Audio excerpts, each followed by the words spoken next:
இணைச்சட்டம். அதிகாரம் 9. இஸ்ரவேலரே, செவி கொடுங்கள். நீங்கள் இன்று யோர்தானை கடந்து உங்களை விட எண்ணிக்கையும் வலிமையும் மிகுந்த நாடுகளையும் வானளாவிய மதில்கள் கொண்ட மாபெரும் நகர்களையும் கைப்பற்றுவீர்கள். அந்த மக்கள் எண்ணிக்கையிலும் உயரத்திலும் மிகுந்த ஏனாக்கின் வழிமரபினர். அவர்களை பற்றி உங்களுக்கு தெரியும். ஏனாக்கின் புதல்வரை எதிர்த்து நிற்கக்கூடியவன் எவன் என்று நீங்கள் கேள்விப்பட்டிருப்பது அவர்களை பற்றியே. சுட்டெரிக்கும் நெருப்பை போன்று உங்களை வழிநடத்திச் செல்பவர் உங்கள் கடவுளாகிய ஆண்டவரே என்பதை அறிந்து கொள்ளுங்கள். அவர் அவர்களை முறியடித்து உங்கள் முன் வீழ்ச்சியுறச் செய்வார். அதனால் ஆண்டவர் வாக்களித்தபடி நீங்கள் அவர்களை துரத்தி விரைவில் அழிப்பீர்கள். உங்கள் கடவுளாகிய ஆண்டவர் உங்கள் முன்னின்று அவர்களை விரட்டி அடித்த பின், எங்களுடைய நேரிய நடத்தையின் பொருட்டே இந்த நாட்டை உடைமையாக்கிக் கொள்ளும்படி ஆண்டவர் எங்களை கூட்டி வந்தார் என்று உங்கள் உள்ளத்தில் எண்ண வேண்டாம். ஏனெனில் அந்த நாடுகளின் நெறிகெட்ட நடத்தையின் பொருட்டே ஆண்டவர் அவைகளை உங்கள் முன்னின்று விரட்டி அடிப்பார். அவர்களது நாட்டை நீங்கள் உடைமையாக்கிக் கொள்ளப் போவது உங்களது நேரிய நடத்தையினாலோ உங்களது உள்ள தூய்மையினாலோ அன்று. மாறாக அந்த நாடுகளின் நெறிகெட்ட நடத்தையின் பொருட்டே உங்கள் கடவுளாகிய ஆண்டவர் உங்கள் முன் என்று அவர்களை விரட்டி அடிப்பார். அதனால் உங்கள் மூதாதையராகிய ஆபிரகாம், ஈசாக்கு, யாக்கோபுக்கு ஆண்டவர் ஆணையிட்டு உரைத்த வாக்கு நிறைவேறும்.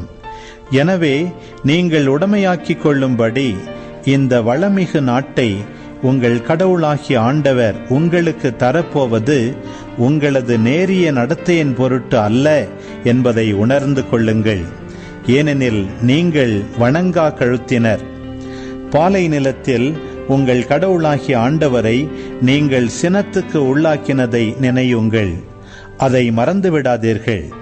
நீங்கள் எகிப்து நாட்டிலிருந்து வெளியே வந்த நாள் முதல் இந்த இடத்திற்கு வரும் வரை ஆண்டவரை எதிர்த்து கலகம் செய்தீர்கள். ஓரேபிலும் நீங்கள் ஆண்டவரை கடுஞ்சினத்துக்கு உள்ளாக்கினீர்கள்.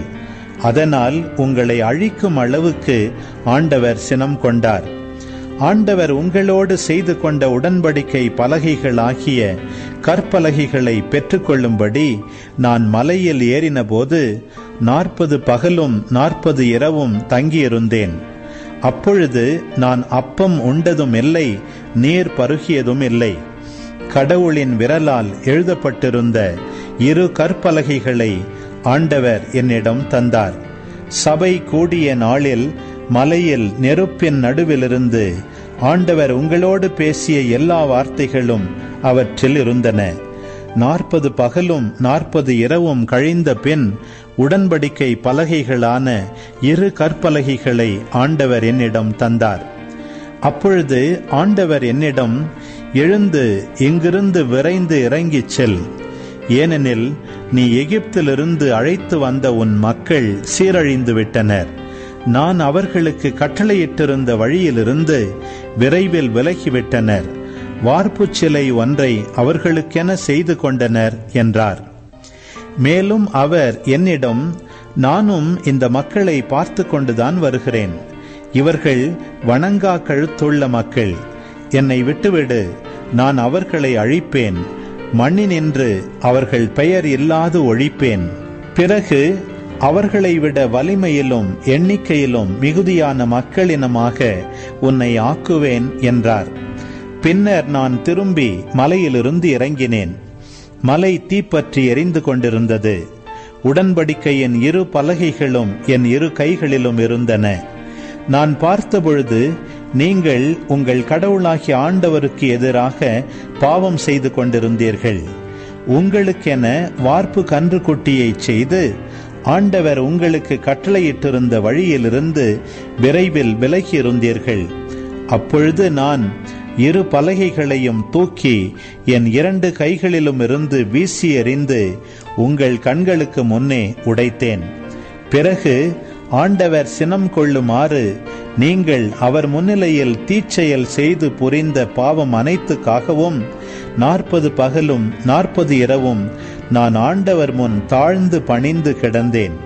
முன்பு போலவே நான் அப்பம் உண்ணவும் இல்லை, நீர் பருகவும் இல்லை.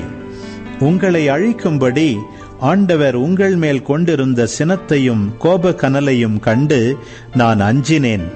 ஆனால் ஆண்டவர் மீண்டும் ஒரு முறை என் மன்றாட்டை கேட்டார். ஆரோன் மீதும் ஆண்டவர் கடும் சினம் கொண்டு அவனை அழிக்க எண்ணியிருந்தார். நான் ஆரோனுக்காகவும் மன்றாடினேன். அப்பொழுது நீங்கள் செய்த உங்கள் பாவ பொருள் ஆகிய கன்றுக்குட்டியை நான் எடுத்து நெருப்பில் சுட்டெரித்து தூசு போல் ஆகும் மட்டும் நொறுக்கி தூளாக்கி அந்த தூளை மலையிலிருந்து கீழே ஓடும் ஆற்றில் கொட்டினேன். தாபேராவிலும் மாசாவிலும் கிப்ரோத் அத்தாவிலும் ஆண்டவருக்கு கடும் சினம் வரச் செய்தீர்கள். ஆண்டவர் உங்களை காதேசு பர்னேயாவிலிருந்து அனுப்பி, நான் உங்களுக்கு கொடுத்துள்ள நாட்டை உடைமையாக்கிக் கொள்ளுங்கள் என்றார். நீங்களோ உங்கள் கடவுளாகிய ஆண்டவரை எதிர்த்து கலகம் செய்தீர்கள். அவர் மீது நம்பிக்கை கொள்ளவும் இல்லை, அவர் குரலுக்கு செவி கொடுக்கவும் இல்லை. நான் உங்களை அறிந்த நாளிலிருந்து நீங்கள் ஆண்டவரை எதிர்த்து கலகம் செய்து கொண்டே இருக்கிறீர்கள். ஆண்டவர் நான் உங்களை அழிப்பேன் என்று சொன்னதால் 40 பகலும் 40 இரவும் ஆண்டவர் முன்னால் தாழ்ந்து பணிந்து கிடந்தேன். அப்போது இறைவனாகிய ஆண்டவரை நோக்கி நான் மன்றாடியது, என் தலைவராம் ஆண்டவரே, நீர் உமது மாட்சியால் விடுவித்து உமது வலிமை மிகு கரத்தால் எகிப்திலிருந்து அழைத்து வந்த உம் உடைமையாகிய மக்களை அழிக்க வேண்டாம். ஆபிரகாம், ஈசாக்கு, யாக்கோபு எனும் உம் அடியார்களை நினைவு கூர்ந்தருளும். இம்மக்களின் வணங்கா கழுத்தையும் அவர்களது தீய நடத்தையையும் பாவங்களையும் பொருட்படுத்த வேண்டாம்.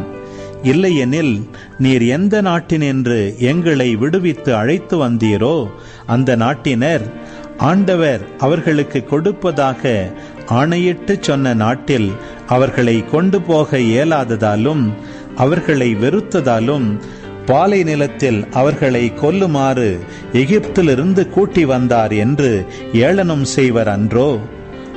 ஆண்டவரே, உமது மிகுந்த வலிமையாலும் ஓங்கிய புயத்தாலும் வெளிக்கொணர்ந்த இவர்கள் உமது உடைமையாகிய மக்களாய் உள்ளனர் அன்றோ? அன்பு உறவுகளே, இது உங்களுக்கான நேரம். இக்காணொளியில் ஒலி வடிவில் இணைச்சட்டம் 9ஆம் அதிகாரத்தை முழுமையாக பார்த்தும் கேட்டும் ஜெபித்தும் இருப்பீர்கள். இன்றைய இறை வார்த்தையின் அடிப்படையிலான கேள்வி: உடன்படிக்கையின் 2 பலகைகளும் எங்கு இருந்தன? பதில்களை கமெண்ட்ஸில் பதிவு செய்யவும். இது போன்ற வீடியோக்களை தொடர்ந்து காண இந்த வலைதளத்தை சப்ஸ்கிரைப் செய்யவும். மேலும் லைக் கொடுத்து எங்களை ஊக்கப்படுத்தவும். இப்பதிவுகளை மற்றவரோடு பகிர்ந்து ஷேர் செய்து நாளும் திருவிவிலியத்தின் ஒரு அதிகாரத்தை வாசிக்கவும் கேட்கவும் பார்க்கவும் நீங்கள் உதவிடலாம். மீண்டும் அடுத்த காணொளியில் சந்திப்போம். இந்த நாள் இனிய நாளாய் அமையட்டும். இறைவன் உங்களை ஆசீர்வதிக்கட்டும்.